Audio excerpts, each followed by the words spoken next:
Welcome to the Gridiron Central Preview Show. It is the fourth week of the high school football season. We're about to start region play. We have a ton of interesting games to talk about. Joining me today, as always, Matt Davis, the voice of high school football for 95.7 The Ridge.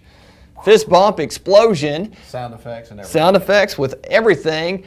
Let's go straight into the games. We start off. LFO travels to Adairsville. LFO 1-2 on the season. Their losses are to Gordon Lee and Dade County. They did beat Heritage.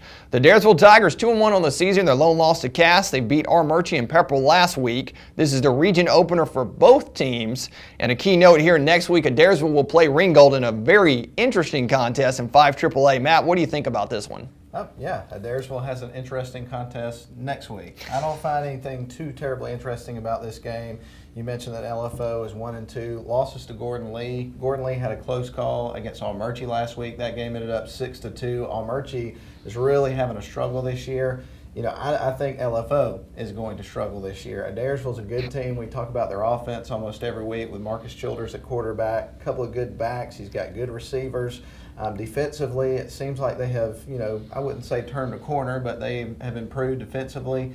They're a football team that I think is going to get better and better as the season goes on, and they're already a good team. So this could be a long game for LFO. I'm going with Adairsville. Definitely. I think Adairsville's defense has gotten better as the season goes along as well. The loss to Cass, probably not that bad because Cass is a better team. In this game, in all honesty, the big thing I worry about with Adairsville, you don't want to be looking ahead to Ringgold because that's a key game for them to try to get that number 2 spot in Region 5 AAA. I'm giving the number 1 spot to Cartersville. Sorry, guys, but I think Cartersville's heads and shoulders in this region. Last week, Adairsville actually could have made it worse against Pepperell. Pepperell had an interception in the end zone and another one near the goal, a fumble recovery near the goal line, or else Adairsville might have scored 2 more touchdowns in that game. I think Adairsville can probably name their score in this game and get ready for Ringgold next week. I picked the Tigers as well. Moving on to a game, 2 teams, and actually one team got a win for the first time in quite a long time last week. Armurchie, it wasn't Armurchie, however. Armurchie 0-3 on the season. The Indians traveled to Murray County, and Murray County for the first time in 3 years, we can say, won a football game on the field. Yes, they had 2 forfeit victories a couple of years ago, but they didn't win those. Those were 70-0 games. Murray beat Gordon Central last week. This is the region opener for both of these teams. I said Armurchie is 0-3 on the season. Had some positives last week. Their defense really shut down Gordon Lee. The problem was Armurchie really couldn't score. For the Indians, the Armurchie Indians in this, they actually have a good region opening slate. They have the game against Murray, Model, and then Chattooga. If I was going to open in Region 7 AA play, those are probably the teams I'd want to open up against. Matt, what do you think? This one's a tougher one to call than I thought it would be, given the fact that Murray County won that game last week. And the team they last beat, as you mentioned a few years ago, was Pickens on October 1st, 2010. That helps put things in perspective. This is a team that had a positive right at the beginning of the season and still a team that has absolutely nothing to lose. And if I'm Armurchie, that makes me a little bit nervous going into this game because, as you mentioned earlier, Armurchie's had some trouble on offense. They've not scored more than a touchdown in any of their first 3 games. And, last year they only won 1 game. That was against Murray County. They won 45-7. They cannot lose this game because when you look at the schedule ahead, they're going to face, pretty much every team they're going to face is going to be a much stronger team than Murray County. I know, like we said, Murray County had a positive, but they're still one of those teams that you should beat if they're on your schedule in 7 AA. So I hope Armurchie, gets the win in this game.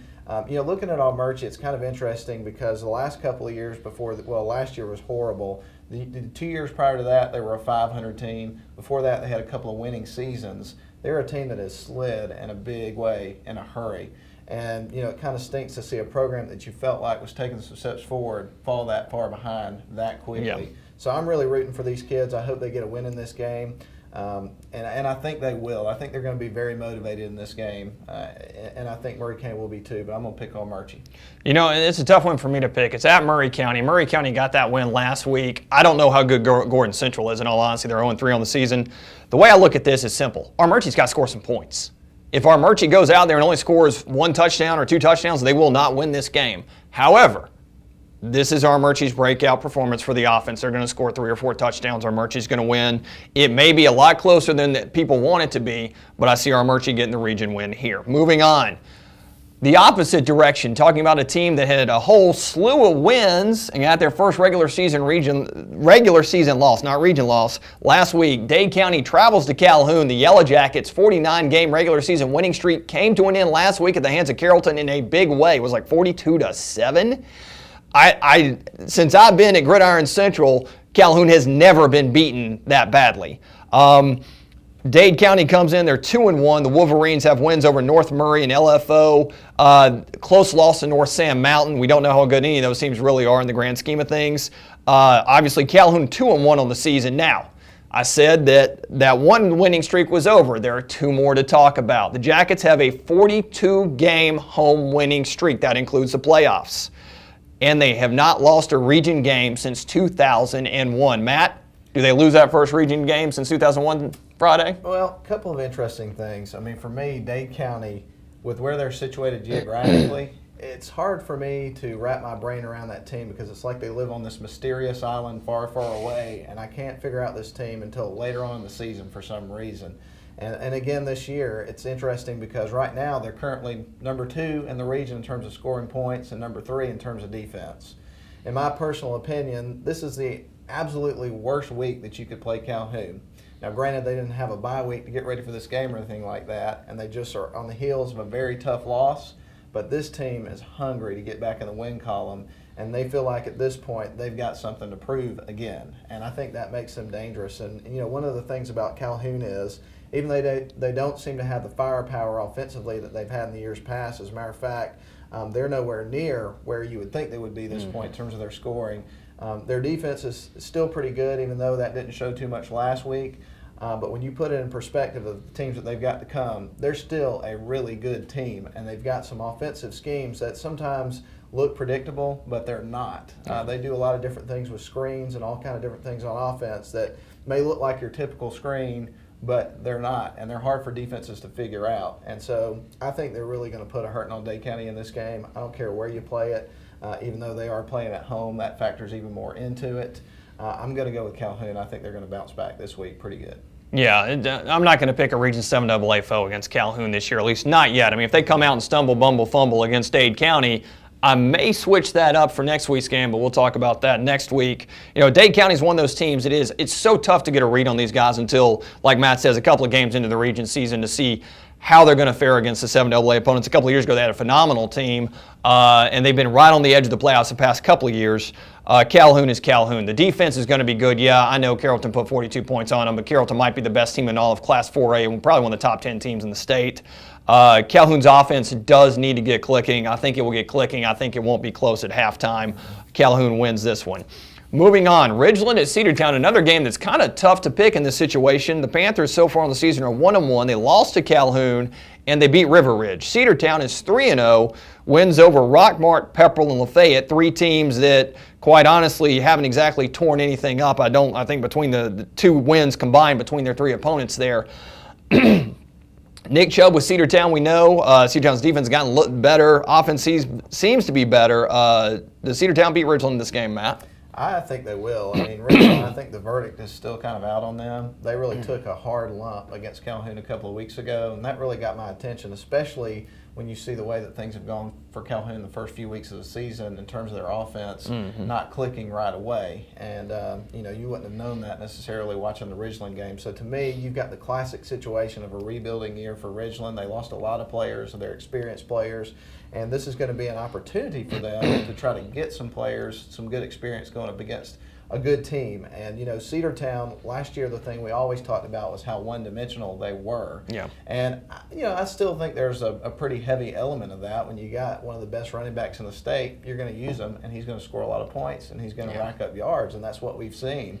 But there have been some flashes of a little more dimension on offense in terms of this team, and you know that better than I do because you've actually seen them play, and you've talked about that some. So I think that lends itself to seeing Cedartown have a very successful game here. They start off the season 3-0. They look to be in better shape than they were last year. I think Cedartown is going to have a legitimate shot of being a playoff team this year, and I think they're going to beat Ridgeland. I agree with you that Cedartown is a legitimate playoff team this year. I do not agree that they're going to beat Ridgeland. And I'm going a lot of faith on what Coach Mariakis and the guys are doing up in Ridgeland. And the fact there is that Cedartown, I saw some problems with their kicking game, and the minute I see problems in the kicking game, I'm going to start questioning some things. Cedartown's not a bad team. They haven't played anybody yet. Sorry, Pepperell. Sorry, Rockmart. Sorry, Lafayette. But, Pepperell, you're 0-3. What am I supposed to say here? Rockmart, you've won one game. That was an overtime game against a AA team. Yeah, Coosa might be good. We're not sure yet. And Lafayette, I think their only win was against a team that hasn't won any. So we know nothing. Granted, Ridgeland's one win was against River Ridge. Calhoun took them to the woodshed. They had a week to regroup off of all of that. It's at Cedartown, which causes me concern, but until somebody in this region beats Ridgeland, I just don't see it happening quite yet. And of course, this is technically not a region game. They're from opposite sides of the region, so this does not count in the region standings. The other fact of all this is this could be a preview of the region title game coming that, first week in November. Personally, I think both those teams are going to be significantly improved by then. And something just tells me Ridgeland's going to get this win. And I could be dead wrong. I see Chubb going for 100, 200 yards possibly, but I think the Panthers are actually going to win this game. One more game to go before we go to the commercial break. That's Chattooga at Model. So far, the Indians on the season, not so good. 0-3, losses to East Hall, Heard County, and Darlington. Model Blue Devils are 2-1. They've beaten Christian Heritage and Sonoraville. They lost to Mount Pisgah. And yes, Model fans, I picked against you last week. Bad pick on my part, that's for sure. When I call them wrong, I definitely talk about it. When you look at this for Model, the Blue Devils got to the playoffs last year. They were the number 3 seed out of the region. They're opening region play this year with Chattooga, Armurchie, and Murray County. That's about as good an opening slate you can get in Region 7 AA. The way I look at this, Chattooga's offense has been anemic. Their defense has allowed lots of points. I don't know what's happening with Chattooga. It's at Model. I think Model's the better team. I think Model wins. What do you think, Matt? Yeah, I'm going to agree with you on this one. You mentioned the anemic offense and tough times they're having on defense. 8 points per game. That's what the average is for Chattooga. And in terms of defense, they're giving up about 37. This is a tough start to the season. Now, granted, when you look at the opponents they've had, you have East Hall, Heard County, Darlington. You got some pretty tough teams that you're going up against. Maybe Model is one of the lesser opponents they've faced so far. I'm not really sure. Model's interesting to me. They've got a better record so far this season than they did at this point last season. Yeah. But the question I think is still out there, are they a better team than they were last year? I don't know the answer to that, but I think I'm going to get a better taste for that or better feel for that, I should say, by getting the opportunity to call this game because it's going to be our Northwest Georgia high school football game of the week on the Ridge. Chattooga coming into the game, I think one of the issues that they have is depth. I think because I was looking at their projected starting lineup that I got from their coach earlier this week, and I noticed there's a lot of guys on both sides of the ball, which you see that a lot in Class AA, Class A, a lot of the teams around the area, but there was a lot of that, which tells me that their numbers are not where they would like them to be. And so I think that's going to become an issue. They've got some inexperienced players, trying to get some positive things going. I'm going to go with Model in this game. I think they've got, things going in a pretty decent direction. But again, I still don't know exactly what we're looking at with Model, but I'm going to go with them in this game with no hesitation. Yeah, one of my questions with Chattooga is they had 18 starters coming back from last year's team onto this year's team. So you look at that and you look at the 0-3 record and it's like, whoa, what's going on here? I think Chattooga is going to, before the season's over, they're going to reach out and surprise somebody. Could it be Model? Yeah, it could be, because we don't know. And I do believe Chattooga's faced a lot tougher competition than Model has at this point in the season. So you never know. I'm still going with Model. I'll be on the sidelines covering the game as well. We'll have video highlights on Gridiron Central at the Gridiron Central scoreboard show. So we'll be able to see who's right in this one. I think we're both going with Model. Yep. After the commercial break, we'll talk about what I believe is going to be one of the biggest games in Region 7 AA this week. Begin your future at Georgia Northwestern Technical College. We offer degrees, diplomas, and certificates in over 200 programs of study. Choose a career in business, health, industrial, or public service. With the flexibility of day, evening, and online classes at any of our 5 campus locations, getting your education at GNTC has never been more convenient. There are many financial aid options available, including student loans. Apply now. Georgia Northwestern Technical College. Your college, your town, your future. Welcome back to the show. We always like to thank our sponsor, Georgia Northwestern Technical College, for bringing Gridiron Central to you. Before the break, I talked about a game that I think could be one of the best in Region 7 AA this week and one of the better possible Region 7 AA games all year long. It's actually going to be played Saturday, the annual Shrine game at Pepperell in Lindale. Coosa at Pepperell. The Eagles on the season 2-1, wins over Gridiron Central and Haralson County. The beatdown they gave Haralson County last week was this side of ridiculous.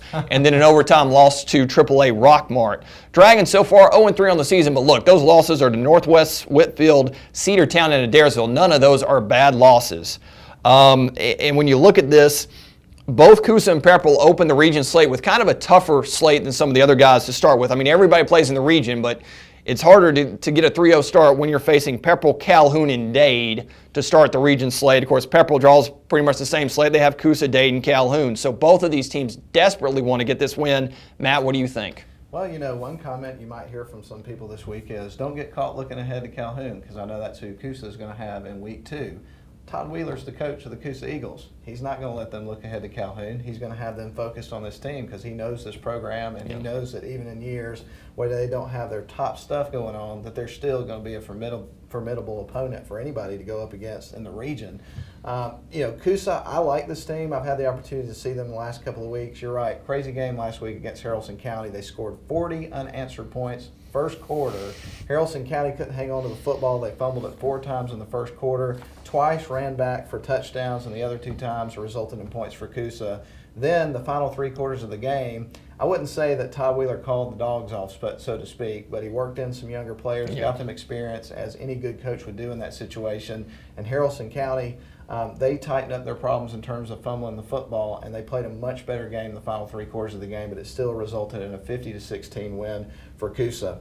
One of the things I really like about Coosa, they don't pass a lot, but when they do, it can be very effective. And they had a couple of plays in that game that were big passing plays. The first drive of the game for Coosa, a pass to Tyler Bradley on the first play, set up a touchdown pass on the second play, I believe, in that first drive. And you have that happen a couple of times in a game. And so when you do that, the defenses know they've got to respect that pass, even though they don't know when it's coming. And that makes it a little bit more of a mystery to them. So I'm going to pick Coosa in this game. I'm a little bit hesitant to do that because even though I think Coosa's a good team, there's still a lot of inexperience on this team. And when you go up against a team that has big numbers like Pepperell does and size, how do they handle that situation? And this is kind of a pressureful situation, playing on a Saturday at the Shrine game at Pepperell. But at the same time, for some reason, I just have a hunch that Coosa's going to find a way to win this game. Well, and the idea of Coosa looking ahead when they're about to play Pepperell, that's not going to happen because they want to beat Pepperell so bad they can taste it. I forgot to look up before the game how long it's been since they beat Pepperell, but I'm sure their record against Pepperell over the past 10 years isn't very good. And Coosa is, I've said this, I started in the spring, I said it now, Coosa to me is the team, the dark horse team in Region 7 AA. And after having seen them play, that only convinces me more. Number one, they have a kicking game. Cornejo has the ability, he's put 85% of his kickoffs for touchbacks. He kicked a 50-yard field goal. So pretty much get him just past the 35-yard line, the kid can give you points. They can throw the ball and they can run the ball. They may not put up the ball 15 times in the air, but they can actually throw it. They have capable receivers. Isaac Bradley's phenomenal. I think he's one of the better receivers in Rome-Floyd County area. And of course, most of these are rushing offenses, but he's still a phenomenal receiver. Defense, the defense is there. I think Coosa's defense is pretty good. I'll look at Pepperell. Their kicking game, nope, not very good. That's surprising. Defense, I like Pepperell's defense. I think they have a pretty solid defense. The problem is they've had to stay on the field too darn long in their first 3 games. Offensively, very, very one-dimensional. If Pepperell could hit 3 or 4 pass plays, completely different thing, but they haven't been able to do that. Knowing that they're probably going to have to drive the length of the field after those big kickoffs and punts, that puts a big onus on that Pepperell offense. They cannot make mistakes. They've got to keep drives alive. They can't be facing long situations. They can't be facing 2nd and long and 3rd and long. If so, it could be a long night. For Pepperell to win, you got to score 24 points. I believe if Pepperell can score 24 points, if they can get up early like they've shown they can win this game, I'm going to stick with Coosa. I think it could be a very close game. It would not surprise me if a field goal wins the game. If it comes down to a field goal, one team can kick them, one team can't. Obviously, that's Coosa. I think Coosa wins. Moving on, Kings Ridge at Darlington. Ridge is 2-1. Losses to Pace. The one loss was to Pace Academy, who actually is ranked for the first time in like 20 years. Might be Pace Academy's best team in, well, guess what, 20 years. Darlington 2-1 on their season. They lost to Cartersville. They beat the snot out of Murphy, North Carolina. And Chattooga, don't know what we get from that. And basically, this is one more week before region play starts. Yes, Kings Ridge is in Region 6A, but they're in the B division, not the A division, so this does not count in the region standings. I'll go ahead and pick it. I think Darlington's going to win this game. It's at Darlington. Yes, Kings Ridge is going to present some problems, but I don't think they're going to present that many problems. I think Darlington wins by 17 without a problem, Matt. Yeah, the only problem I see for Darlington, right now is that, they're a little bit banged up. You lost Robert Muschamp early on. Mm-hmm. They have a couple other players that are questionable, and that's kind of tough when you're in a situation where you don't have a humongous roster. Yeah. But at the same time, as I've mentioned several times on the show, Tommy Atha and his coaches do a very good job of getting the most out of the players that they have, no matter who they are. And one of the players that's been a really nice, I wouldn't say a surprise, but somewhat of a surprise for me is Logan Rice at quarterback. Mm-hmm. He's not the most dynamic quarterback in terms of a passing threat, like you had with Brad Butler last year, but he's one of those guys that can really take control of a game. Yeah. And I see him doing this in this game. I think Darlington's going to have a successful region schedule this year, and I think he's one of the reasons why they're going to be able to do that. And, I think Darlington's going to have some success in this game. Gotcha. And of course, I think you picked on it there. No, Logan Rice isn't going to throw for 300 yards in a game, but his game management skills are spot on. I saw him in the preseason game. I saw him against Murphy, North Carolina.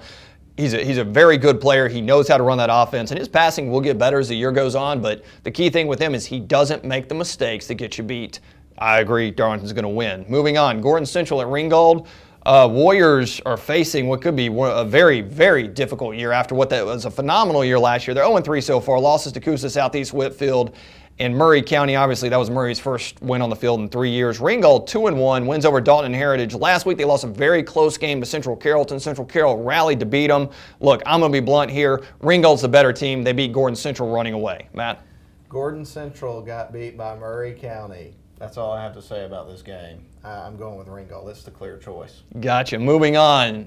The Region 4 AAA opener for both teams. Chapel Hill at Rockmart. Chapel Hill, of course, a team we normally don't see. Remember, Rockmart, when the regions were realigned last year, did not make it into 5 AAA. They were bumped off into 4 AAA with a bunch of teams we know nothing about. But so far, the Panthers, Chapel Hill Panthers that is, they're 0-3 with losses to Osborne, Douglas County, and Carrollton. Obviously, losing to Carrollton is not a big deal since Carrollton's really good. Rockmart 1-2, lost to Cedartown and Cartersville, beat Coosa in overtime. Region opener for both teams. What I'll say quick about this is a game Rockmart should win. The problem with Rockmart, penalties. Ooh. We've seen Rockmart, amass a ridiculous amount of penalties in some games, stupid mistakes and turnovers. Tons of those, but that's Rockmart. Rockmart is probably the most Jekyll and Hyde high school football program I've ever covered because on any given Friday night, they can pull an upset. On any given Friday night, they can do boneheaded things and lose against a team they shouldn't lose against. I think Rockmart's a playoff team. To get in the playoffs, you got to beat Chapel Hill. And the reason I think they're a playoff team is because 4 AAA is not that strong. Rockmart beats Chapel Hill. Matt? I agree with you on this one. It is said so much that it's cliche, and I almost roll my eyes at myself before this comes out of my mouth. But, Rockmart, they always have athletes. We know that. And the reason I want to mention that is against Coosa, they had so many penalties, mistakes in terms of personal fouls, all those sorts of things, but they still found a way to win that game. And one of the reasons they were able to win it was because they played well on defense. They had a couple of picks in the game and, run one back for a touchdown and those sorts of things. And that seems to be the way that Rockmart finds ways to win games. Now, when you look at Chapel Hill, they've had a week off, and that's a good thing because they got beat down 63-0 by Carrollton a couple of weeks ago. They've had some time to heal from that, time to prepare for this game. So I think that's one of the things that I put in the corner for Chapel Hill in this game. But Rockmart, they're playing at home. You're right, they're Jekyll and Hyde. You never know what you're going to get. I have a hunch in this game that they're going to find a way to win this game, and it may be on an interception return for a touchdown that they do it, but I think they'll win at home. Gotcha. Mount Perrin Christian at Tryon. Again, this is not a region game, although they're both in Region 6A. Again, Perrin Christian is in the B side of the Region 6A, Tryon in the A side. Mount Perrin so far is 2-1 with wins over Our Lady of Mercy, Brookstone, a loss to Landmark Christian, and it was a very close loss at that, and Landmark Christian's a pretty darn good team. Tryon is 3-0. They've got wins over Armurchie, Lafayette, and Walker, and this is the litmus test game for Tryon. Yeah, you're 3-0, but we don't know how good you are yet. You got to beat Mount Perrin to show that. It's at Tryon, or else I'd probably be going with Mount Perrin. And I may flip-flop. I may pick this opposite way in the newspaper this week. I don't know, because this is almost a coin toss game to me, because I really feel like Mount Perrin might be the better team here. I'm going to go with the Bulldogs in what I consider to be an upset. I know Trine's 3-0, but I don't think they played anybody yet. I will go with Trine. Matt, what do you think? Yeah, Mount Perrin Christian over the last several years, I know last year was kind of a little bit of a down year for them, but over the last several years, they've had some success. And one of the reasons for that is they got a good coaching staff. Mitch Jordan's their head coach. He's got good guys surrounding him. They're able to pick up some talent and play some good football. When I look at Trine, they've had 3 wins, big margin, but when you look at the teams they've played, I'm not so sure that those are good measuring stick games to gauge where a team is at this point. Maybe this one is. I think this is going to be a better matchup than probably a lot of people think it's going to be. But at the end of the day, I do think Trine is for real. Last year I kind of doubted them, and in terms of my picking, I paid for it. And they really proved me wrong by doing well in the playoffs and winning some games that, quite frankly, I didn't think they would win. So I'm not going to make that same mistake this year. I think Trine is a good team, but I think this is going to be a closer matchup than what they've had so far this season. Well, Matt and I both picked Trine. It would not surprise me if this is one of the better games in Northwest Georgia on Friday night. One last game to talk about. This is another Saturday game. We'll be covering at PrepCentralOnline.com video. Actually, I'll be on the sidelines for this one. Dominion Christian at Unity. Dominion so far is 2-1 on the season. Unity is 2-2. Unity's losses are the beatdown they took to Loganville last week in New Creation Christian School. Matt, what do you think about this one? Yeah, I had a conversation with Joe Curtis, head coach of the Lions, yesterday, and one of the things that he's concerned about right now is some of his best offensive players are kind of banged up right now. And while they have one coming back, he's a little bit questionable, and then one of them won't be back until, who knows when. And so he kind of wishes that he was in a situation where more of his guys were healthy, because when you got such a small roster like these teams do, you lose 1 or 2 key players, and that really has an effect on you. Yeah. And so I know he's concerned about that. The other concern is defense. And last week they struggled again against Loganville. We both picked them to lose that game, but I didn't think that it was going to be as tough a game for them as it turned out to be. I thought they'd be able to put up some more offense. Well, Joe Curtis, he mentioned to me last night that they've been working on some things in terms of defense this week that he really feels like is going to help them as they go into this week. And then not to mention, for a couple of the guys that are out in terms of offense, he's got some adjustments that he's made there too. So I feel a little bit better about this matchup going into it. I don't really know that much about Dominion Christian, but I'm going to go with Unity. Yeah, when I was trying to find out as much as I could about Dominion Christian, they don't play ICSGA ball. They play something else, another alphabet soup league that I've never heard of. When I looked at their roster, now their roster online could be dead wrong. I think they have 16 kids, which obviously starts laser quick. Maybe it's 20, but anyway, it is about half of what Unity has. The way I look at this is Unity should be able to score a lot of points, whether their defense is there or not. Who cares? I think Unity wins running away. And that's a wrap on this week's games. What our predictions are, of course, come back Friday night, our live updated scoreboard, live scoring scoreboard. Nice. A live updated scoreboard of all the Northwest Georgia games. On top of that, we're going to have video coverage Friday night from the Calhoun game and the Chattooga Model game. On Saturday, we'll have video coverage from the Shrine game and Unity Christians game. Of course, we'll have articles, photos, videos, you name it, all at PrepCentralOnline.com. For Kevin Myrick, Matt Davis, I'm Jim Alred saying we'll see you on the sidelines. Begin your future at Georgia Northwestern Technical College. We offer degrees, diplomas, and certificates in over 200 programs of study. Choose a career in business, health, industrial, or public service. With the flexibility of day, evening, and online classes at any of our 5 campus locations, getting your education at GNTC has never been more convenient. There are many financial aid options available, including student loans. Apply now. Georgia Northwestern Technical College. Your college, your town, your future.